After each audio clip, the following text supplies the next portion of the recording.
1966 का जनवरी महीना। सोचिए, भारत के लिए एक ऐसा वक्त था जब सिर्फ 13 दिनों के अंदर देश की नींव हिल गई थी। बिल्कुल, बहुत ही तनावपूर्ण माहौल था। पहले 11 जनवरी को प्रधानमंत्री लाल बहादुर शास्त्री की ताशकंद में वो रहस्यमयी मौत होती है और देश अभी उस सदमे से उभर भी नहीं पाया था कि ठीक 13 दिन बाद 24 जनवरी को एक और खबर आती है। हाँ, एक ऐसी खबर जिसने सबको झकझोर कर रख दिया। खबर थी कि फ्रांस की बर्फीली आल्प्स पहाड़ियों में एयर इंडिया का एक विमान क्रैश हो गया है और उस विमान में सवार थे डॉक्टर होमी जहांगीर भाभा, भारत के सबसे बड़े परमाणु वैज्ञानिक। तो आज हम इसी गुत्थी को जरा गहराई से समझने की कोशिश करेंगे। हमारे सामने एयर इंडिया फ्लाइट 01 के क्रैश होने की कहानी है और हमारे पास कई स्रोत हैं। सरकारी जांच रिपोर्ट है, कुछ चश्मदीदों के बयान हैं और कुछ ऐसी किताबें भी हैं जिनमें हैरान कर देने वाले दावे किए गए हैं। हाँ, तो हमारा मकसद साफ है। हम ये समझेंगे कि आधिकारिक तौर पर इस हादसे की वजह क्या बताई गई, उस कहानी में क्या झोल था और क्यों आज 50 साल से भी ज्यादा गुजर जाने के बाद भी ये सवाल जिंदा है कि क्या ये सिर्फ एक हादसा था या एक सोची समझी साजिश थी। चलिए इस मामले की परतें खोलते हैं। सबसे पहले तो ये समझना जरूरी है कि डॉक्टर भाभा भारत के लिए क्या मायने रखते थे।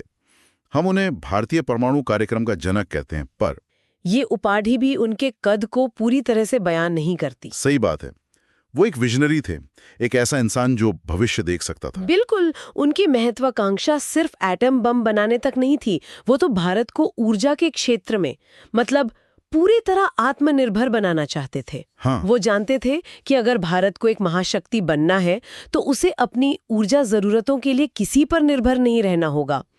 इसी सोच के साथ उन्होंने TIF का इंस्टीट्यूट ऑफ फंडामेंटल रिसर्च और एटॉमिक एनर्जी कमीशन जैसे संस्थानों की नींव रखी। ये सिर्फ इमारतें नहीं थी, ये भारत के भविष्य के सपने थे। और उनका आत्मविश्वास वो तो कमाल का था। हाँ। मुझे उनका वो 1964 का बयान हमेशा याद रहता है। अच्छा, जब चीन ने अपना परमाणु परीक्षण किया था। हाँ, पूरा देश चिंतित था। तब डॉक्टर भाभा ने ऑल इंडिया रेडियो पर आकर कहा था, अगर हमारी सरकार हमें इजाजत दे तो मैं सिर्फ 18 महीनों में देश को एटम बॉम्ब बनाकर दे सकता हूं। ये सिर्फ एक वैज्ञानिक का बयान नहीं लगता। नहीं, ये एक लीडर का बयान था। एक ऐसा लीडर जो अपने देश को दुनिया की आंखों में आंखें डालकर बात करते देखना चाहता था। सही कहा। और ये जानना भी दिलचस्प है कि उनका व्यक्तित्व सिर्फ विज्ञान तक ही सीमित नहीं था। अच्छा? नोबेल पुरस्कार विजेता CV रमन ने एक बार उनकी तुलना लियोनार्डो दा विंसी से की थी। अरे वाह! क्योंकि वो जितने बड़े वैज्ञानिक थे उतने ही बड़े कला और संगीत के पारखी भी थे। और उनका प्रधानमंत्री नेहरू के साथ एक बहुत गहरा निजी रिश्ता था। हाँ, मैंने भी पढ़ा है। वो अपने खतों में नेहरू को माय डियर भाई कहकर बुलाते थे। बिल्कुल, इंदिरा गांधी ने संसद में एक बार बताया भी था कि डॉक्टर भाभा अक्सर देर रात उनके पिता को फोन करते थे और दोनों घंटों तक विज्ञान, राजनीति, कला, हर विषय पर बातें करते थे। तो इससे अंदाजा लगता है कि उनका जाना सिर्फ एक वैज्ञानिक की मौत नहीं थी। देश ने एक ऐसा दिमाग खो दिया था जो सीधे प्रधानमंत्री को सलाह देता था। ये एक बहुत बहुत बड़ी रणनीतिक क्षति थी। तो ये थे डॉक्टर भाभा, एक ऐसा इंसान जिसे देश खोना बर्दाश्त नहीं कर सकता था। और फिर वही हुआ जिसका डर था। 24 जनवरी 1966, एयर इंडिया की फ्लाइट 101, जिसका नाम था कंचनजंगा। हाँ, ये एक बोइंग 707 विमान था, मुंबई से लंदन के लिए, बेरूत और जिनेवा होते हुए। और विमान में डॉक्टर भाभा समेत कुल 117 लोग सवार थे। सफर बिल्कुल सामान्य था, लेकिन जिनेवा में उतरने से बस कुछ मिनट पहले विमान का कंट्रोल टावर से संपर्क टूट गया। और फिर खबर आई, विमान फ्रांस और इटली की सीमा पर मौजूद आल्प्स की सबसे ऊंची चोटी मॉन्ट ब्लैंक के पास कहीं क्रैश हो गया है। उस वक्त मौसम बहुत ज्यादा खराब था ना, बहुत ज्यादा। चारों तरफ घना कोहरा, बर्फबारी। जब बचाव दल वहां पहुंचा तो उन्होंने देखा कि विमान के टुकड़े मीलों तक बिखरे हुए थे। विमान इतनी बुरी तरह तबाह हुआ था कि किसी के बचने की कोई उम्मीद ही नहीं थी। हाँ, हादसे के बाद फ्रांसीसी अधिकारियों ने एक लंबी जांच की और आखिर में जो आधिकारिक वजह बताई वो थी पायलट एरर, यानी पायलट की गलती। हाँ, उनकी थ्योरी ये थी कि पायलट, जो कि कैप्टन JT डिसूजा थे और काफी अनुभवी भी थे, उन्हें विमान की असल लोकेशन और ऊंचाई को लेकर कोई भ्रम हो गया था। हाँ, रिपोर्ट में कहा गया है कि शायद पायलट को लगा कि वो मॉन्ट ब्लैंक की चोटी को पार कर चुका है और उसने विमान को नीचे उतारना शुरू कर दिया। और विमान सीधे पहाड़ से जा टकराया। इसमें एक और बात जोड़ी गई कि शायद विमान का VOR सिस्टम, जो एक तरह का उस जमाने का GPS जैसा कुछ। हाँ, एक रेडियो नेविगेशन सिस्टम, वो ठीक से काम नहीं कर रहा था। लेकिन यहीं पर कहानी में पहला बड़ा मोड़ आता है, इस पायलट एरर वाली थियरी पर। कई लोगों ने, यहाँ तक कि भारतीय अधिकारियों ने भी तुरंत सवाल खड़े कर दिए। बिल्कुल, क्योंकि ये थियरी कई बड़े सवालों के जवाब नहीं दे पा रही थी। जैसे कि सबसे बड़ा और सबसे अहम सवाल, क्रैश होने से सिर्फ 2 मिनट पहले पायलट ने जिनीवा कंट्रोल टावर को अपनी लोकेशन बताई थी। अच्छा।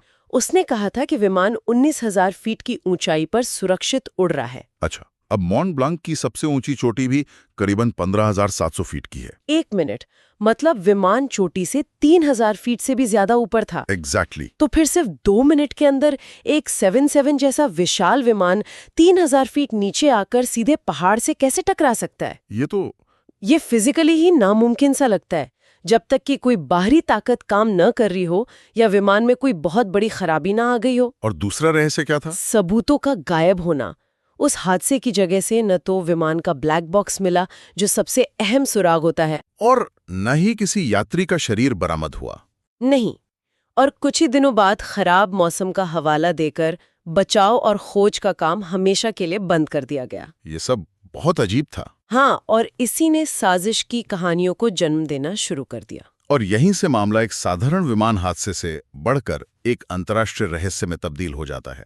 जब सरकारी कहानी किसी के गले नहीं उतरी, तो लोगों ने अपनी जांच शुरू की। इसमें सबसे पहला नाम आता है फिलिप रियाल का, जो उस वक्त फ्रांस के एक पब्लिक ब्रॉडकास्टर ORTF में एडिटर थे। बिल्कुल।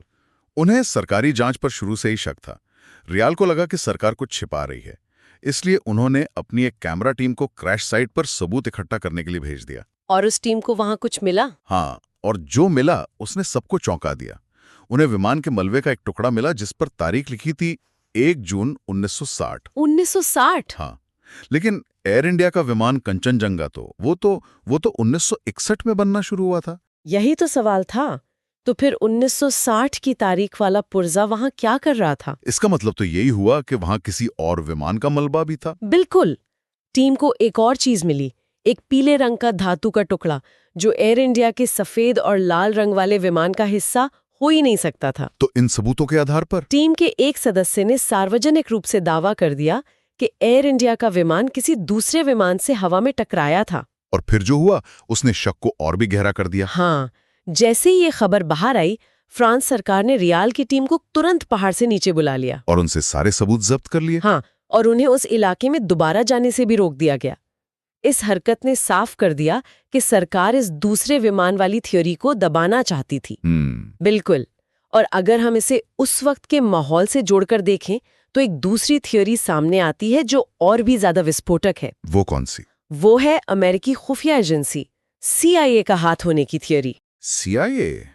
ये तो बहुत बड़ा आरोप है। इसका आधार क्या है? इसका आधार है 2008 में छपी एक किताब, कॉन्वर्सेशंस विद द क्रो। अच्छा। यह किताब पत्रकार ग्रेगरी डगलस और CIA के एक पूर्व टॉप अधिकारी रॉबर्ट क्राउली के बीच हुई बातचीत पर आधारित है। अपनी मौत से पहले क्राउली ने डगलस को कई इंटरव्यू दिए, जिनमें उसने CIA के गुप्त ऑपरेशनों का जिक्र किया। हाँ, और उसी किताब में क्राउली का सीधा सीधा कबूलनामा है। उसके शब्द कुछ ऐसे थे: We had a problem with India. They were getting a nuclear bomb, and this guy Bhabha was the danger. So we took him out. A bomb in the cargo hold. The plane went down in the Alps. रुकिए, मतलब एक CIA agent on record ये कह रहा है कि उन्होंने भारत के सबसे बड़े वैज्ञानिक की हत्या की। ये तो किसी जासूसी फिल्म की कहानी लग रही है। सुनने में अविश्वसनीय लगता है, लेकिन क्राउली ने इसकी वजह भी बताई। क्या वजह थी? देखिए, उस वक्त दुनिया 2 हिस्सों में बंटी थी, अमेरिका और सोवियत संघ। भारत गुटनिरपेक्ष रहने की कोशिश कर रहा था, लेकिन अमेरिका को हमेशा लगता था कि भारत का झुकाव सोवियत संघ की तरफ है। ऐसे में अगर भारत जैसा बड़ा देश जो अमेरिका के कैंप में नहीं है वो परमाणु शक्ति बन जाता तो पूरे दक्षिण एशिया का पावर बैलेंस बिगड़ जाता। तो अमेरिका के लिए भाभा सिर्फ एक वैज्ञानिक नहीं थे। नहीं, वो इस जियोपॉलिटिकल शतरंज के एक बहुत खतरनाक मोहरे थे जिसे उनके हिसाब से रास्ते से हटाना जरूरी था। और ये थियरी इस बात से भी जुड़ती है कि शास्त्री जी की मौत भी सिर्फ 13 दिन पहले ही हुई थी और शास्त्री जी ने ही भाभा को परमाणु कार्यक्रम के लिए खुली छूट दे रखी थी। हाँ, तो 13 दिन के अंदर भारत के दो सबसे अहम लोग जो परमाणु कार्यक्रम के सबसे बड़े समर्थक थे, दोनों की मौत हो जाती है। इसे सिर्फ एक इत्तेफाक मानना वाकई बहुत मुश्किल है। हाँ, इसीलिए ये थ्योरी आज भी इतनी ताकतवर है। क्राउली की बात में कितना सच है ये साबित करना मुश्किल है, पर उस वक्त के हालात देखते हुए ये मुमकिन जरूर लगता है। लेकिन कहानी यहाँ खत्म नहीं होती। दशकों तक ये मामला बर्फ में दबा रहा, लेकिन फिर ग्लोबल वार्मिंग की वजह से कुछ ऐसा हुआ जिसकी किसी ने उम्मीद नहीं की थी। मॉन्ट ब्लैंक के ग्लेशियर पिघलने लगे और 1966 के उस हादसे के सबूत एक एक करके बर्फ से बाहर आने लगे। इसमें सबसे बड़ा नाम है डैनियल रॉश का। वो एक फ्रांसीसी पर्वतारोही हैं जो लगभग जुनूनी तौर पर सालों से उस क्रैश साइट पर जाकर सबूतों की तलाश कर रहे हैं। उन्हें वहां क्या क्या मिला? क्या क्या नहीं मिला? विमान की सीट बेल्ट, कॉकपिट के कुछ हिस्से, एक कैमरा और यहाँ तक कि 1966 के भारतीय अखबार भी। अखबार? इतने सालों बाद? हाँ, जो बर्फ में लगभग सही सलामत थे। 2017 में तो उन्हें कंचनजंगा विमान का एक पूरा का पूरा जेट इंजन मिल गया। लेकिन क्या उन्हें ऐसा कोई सबूत मिला जो किसी साजिश की तरफ इशारा करता हो? ये सबसे दिलचस्प खोज है। डैनियल रॉश और कुछ दूसरे खोजकर्ताओं को उसी इलाके में एक अमेरिकी F-104G स्टारफाइटर लड़ाकू विमान का एक पैनल मिला। F-104G Starfighter? जी, ये वही विमान थे जो 1960 के दशक में नाटो सेनाएं, खासकर इटली की वायुसेना, जासूसी और निगरानी के लिए इस्तेमाल करती थीं। तो इसका क्या मतलब हुआ? क्या ये वही दूसरा विमान था जिससे टक्कर की बात हो रही थी? थियरी यही कहती है। माना जाता है कि उस दिन इटली का एक जासूसी विमान फ्रांसीसी हवाई क्षेत्र में एक गुप्त मिशन पर था। अच्छा। और रडार से बचने के लिए ऐसे विमान अक्सर अपना ट्रांसपॉन्डर बंद रखते हैं जिससे उनकी लोकेशन का पता नहीं चलता। और घने कोहरे में? थियरी के मुताबिक घने कोहरे में उसी इतालवी जेट की एयर इंडिया की फ्लाइट से टक्कर हो गई। और क्योंकि एक बहुत बड़ा अंतर्राष्ट्रीय और सैन्य स्कैंडल बन सकता था। मतलब एक नेटो देश का जासूसी विमान दूसरे देश की सीमा में एक सिविलियन प्लेन को मार गिराता है। और तीसरी, हवा में टक्कर की थ्योरी, जिसे दशकों बाद बर्फ से निकले सबूत मजबूत करते हैं। तो सच क्या है? सच शायद आज भी मॉन्ट ब्लांक के बर्फ में कहीं दबा है। सरकारें अक्सर ऐसे संवेदनशील अंतर्राष्ट्रीय मामलों पर चुप रहना ही बेहतर समझती हैं। और जब सच को एक ताले में बंद कर दिया जाता है तो बाहर मौजूद लोग उसके बारे में तरह तरह के कयास लगाते हैं। बिल्कुल, क्योंकि छुपाई गई चीज हमेशा कीमती और महत्वपूर्ण लगती है। इसीलिए दशकों बाद भी ये रहस्य जिंदा है। इस पूरी कहानी में एक और दिलचस्प कड़ी है। 2012 में उसी ग्लेशियर से एक भारतीय डिप्लोमेटिक बैग मिला था। हाँ, मैंने भी इसके बारे में पढ़ा है। कहा जाता है कि ये वही बैग था जो डॉक्टर भाभा अपने साथ ले जा रहे थे और उसमें चीन के परमाणु कार्यक्रम से जुड़ी कोई संवेदनशील जानकारी थी। ये बात सोचने पे मजबूर करती है कि उस विमान में और क्या-क्या था जो शायद हमेशा के लिए बर्फ में दफन हो गया। जरा सोचिए, क्या हो अगर भविष्य में ग्लेशियर पिघलने के साथ कोई ऐसा सुराग हमारे हाथ लग जाए जो इस आधी सदी पुरानी पहेली को हमेशा के लिए सुलझा दे।